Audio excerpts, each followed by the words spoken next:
السلام علیکم۔ میں اپنے یوٹیوب چینل اردو سیکھیے نورین کے ساتھ میں آپ سب کو خوش آمدید کہتی ہوں۔ آج ہم جماعت ہشتم کے سبق درد دل کے واسطے پیدا کیا انسان کو کا اگلا حصہ پڑھیں گے۔ مدینہ منورہ میں خشک سالی کا دورہ تھا۔ خشک سالی یعنی غلے کی کمی، دورہ تھا یعنی اس دور میں، اس زمانے میں خشک سالی تھی، غلے کی کمی تھی۔ اور یہ وہ وقت تھا جب حضرت محمد مصطفیٰ صلی اللہ علیہ وسلم دیگر صحابہ کرام رضی اللہ تعالیٰ عنہ کے ساتھ مکہ سے مدینہ ہجرت کر کے آ گئے تھے تاکہ وہ تبلیغ اسلام کے لیے کی ذمہ داری کو بخوبی انجام دے سکیں، زیادہ سے زیادہ لوگوں کو دین اسلام کی طرف بلا سکیں، اللہ کی وحدانیت کا یقین دلا سکیں اور اللہ کی تعلیمات کو زیادہ سے زیادہ لوگوں تک پہنچا سکیں۔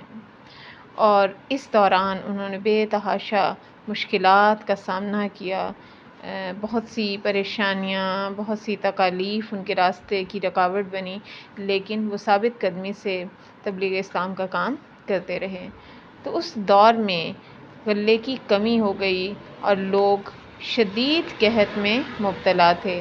قحط یعنی کھانے پینے کی چیزوں کی کمی ہو جانا۔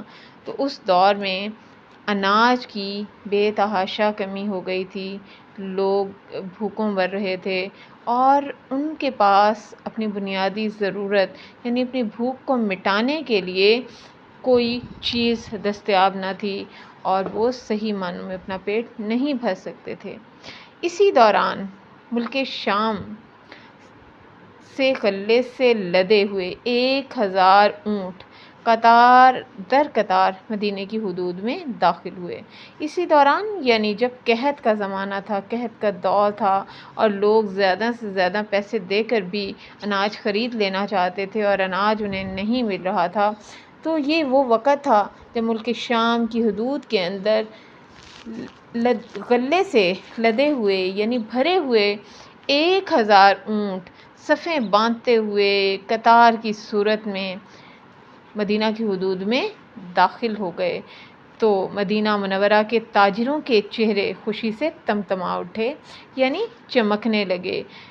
تاجر یعنی تجارت کرنے والے جو کاروباری لوگ تھے، جو اناج فروخت کیا کرتے تھے، جو تجارت کیا کرتے تھے، وہ بہت خوش ہوئے کیونکہ یہ خشک سالی کا دور تھا اور اس دور میں لوگ منہ مانگے داموں پر بھی اناج خرید لیتے، کیونکہ اناج کے بغیر زندگی گزارنا ناممکن ہے اور انسان ہر چیز کے بغیر گزارا کر سکتا ہے، لیکن اپنی بھوک مٹانے کے لیے اسے اناج کی ضرورت ہوتی ہے اور اس کے لیے وہ کوئی بھی قیمت دینے کو تیار ہو جاتے۔ اس لیے تاجر حضرات جو صرف اور صرف تجارت کرنا جانتے تھے، جو صرف اور صرف لوگوں کی مجبوریاں خرید کر اپنی تجوریاں بھرنا چاہتے تھے، زیادہ سے زیادہ پیسے کمانا چاہتے تھے، تو وہ لوگ خوش ہو گئے، ان کے چہروں سے خوشی جھلک رہی تھی اور ان کے دلوں میں خوشی کی لہر دوڑ جاتی ہے۔ ان سب کی یہ خواہش ہے یعنی تمنا ہے کہ یہ غلہ خرید لیا جائے اور پھر منہ مانگے داموں فروخت کر کے زیادہ سے زیادہ نفع کمایا جائے۔ تو اب تمام تاجروں کی خواہش تھی کہ یہ غلہ جتنی بھی قیمت میں انہیں ملے وہ لے لیں اور پھر جو ان کی حسب منشاء، حسب خواہش قیمت ہوگی وہ اس پر یہ غلہ ضرورت مندوں کو فروخت کریں گے اور زیادہ سے زیادہ نفع حاصل کریں گے۔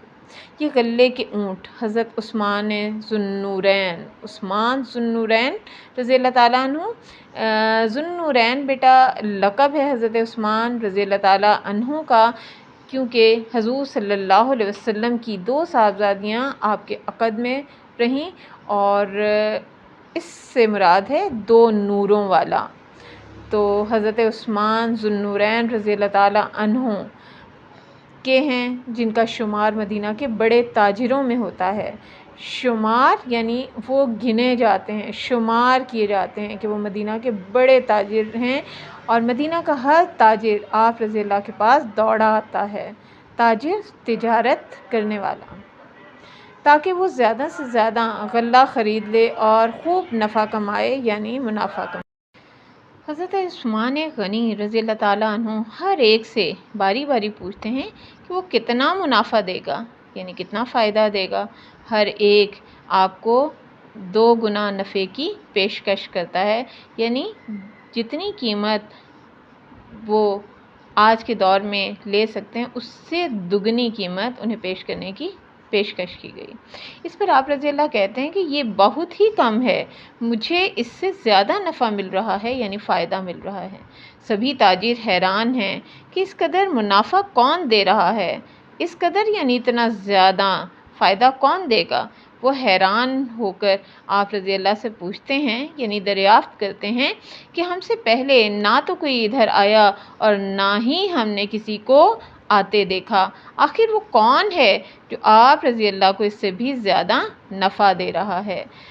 تو حضرت عثمان غنی رضی اللہ کہتے ہیں کہ وہ میرا اللہ ہے جس نے مجھ سے وعدہ کر رکھا ہے، یعنی عہد کیا ہے، پیمان کر رکھا ہے کہ وہ ایک کے بدلے میں 10 دے گا۔ تو اللہ تعالیٰ کا وعدہ کیا ہے کہ اگر آپ 1 گنا دیں گے تو اللہ تعالیٰ اس کے بدلے میں 10 گنا آپ کو اس کا بدلہ دے گا۔ یہ جواب سن کر مدینے کے تاجر لاجواب ہو جاتے ہیں، یعنی انہیں کوئی جواب نہیں ملتا، اور انسانی تاریخ میں غنی کے نام سے، غنی یعنی سخی کے نام سے پہچانی جانے والی، شناخت کی جانے والی اس ہستی یعنی شخصیت نے اسی وقت وہ سارا غلہ اللہ کی راہ میں غریبوں اور مسکینوں میں تقسیم کر دیا۔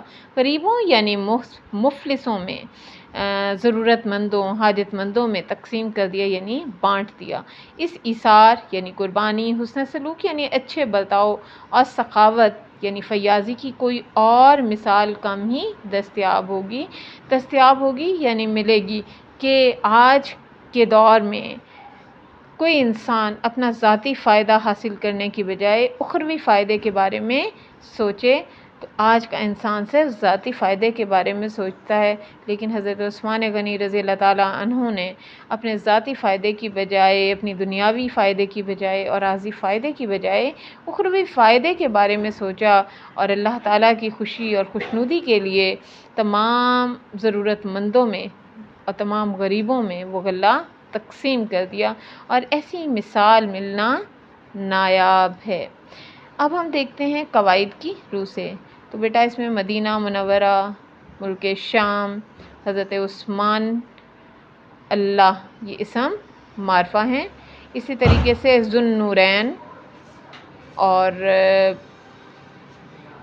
غنی یہ لقب ہیں حضرت عثمان غنی رضی اللہ تعالیٰ عنہ کے۔ اس طرح لوگ قواعد کی روح سے اسم الجمع، 1000 اونٹ قواعد کی روح سے مرکب عددی، تاجر اسم فاعل، باری باری مرکب تکراری، غریبوں اور مسکینوں مرکب عطفی، انسانی تاریخ مرکب توصیفی، جس اسم موصول اور حرف عطف، وہ اسم اشارہ بعید جو اسم موصول۔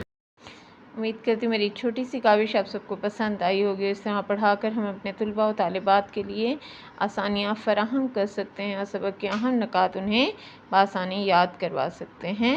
شکریہ۔